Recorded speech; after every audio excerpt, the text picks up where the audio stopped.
What was it really like to fight in the Civil War?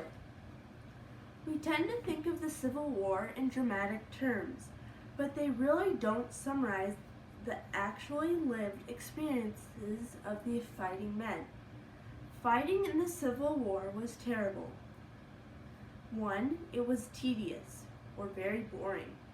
2. You were often sick. And 3. You were often over-medicated. Number 1. It was very tedious.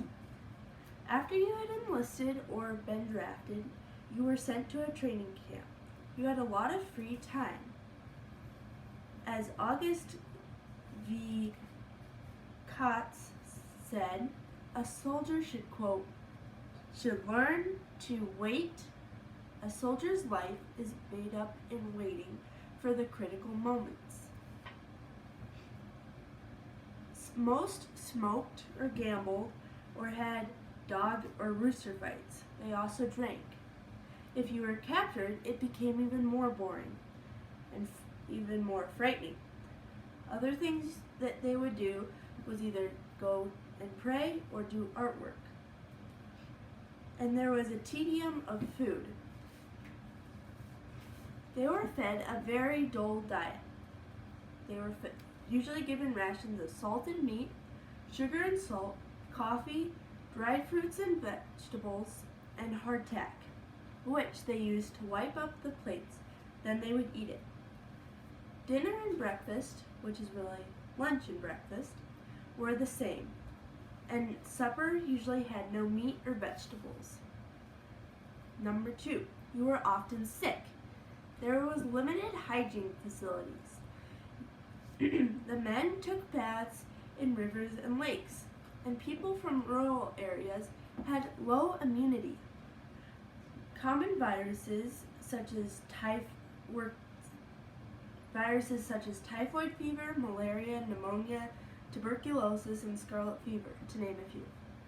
Everyone also had lice. As Theodore Garish said, one of the most disastrous features of the gloomy situation was the terrible sicknesses of the soldiers. Men were unused to the climate, the exposure, and the food. Doctors were often too busy to give vaccinations, so the soldiers did it themselves.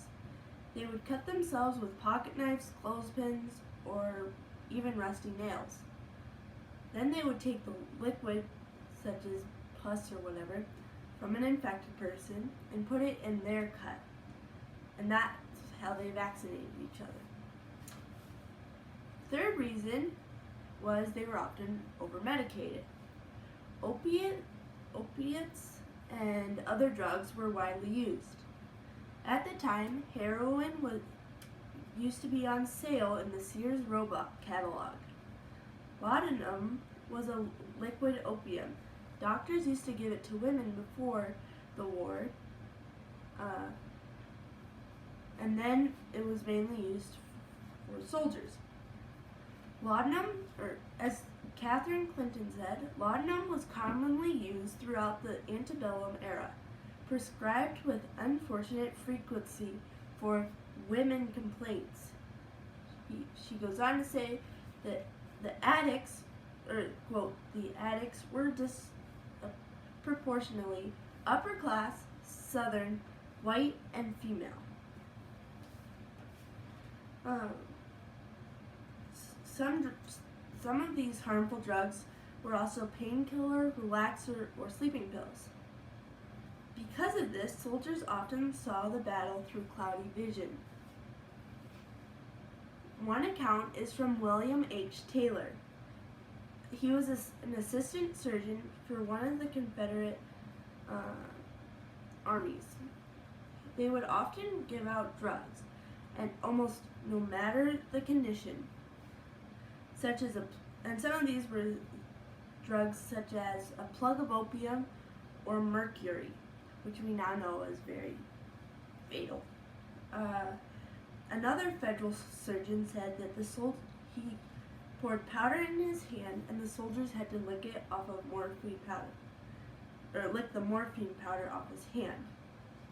This, not only was the opium bad, but also licking where other people have licked is bad. And his hand probably wasn't very clean.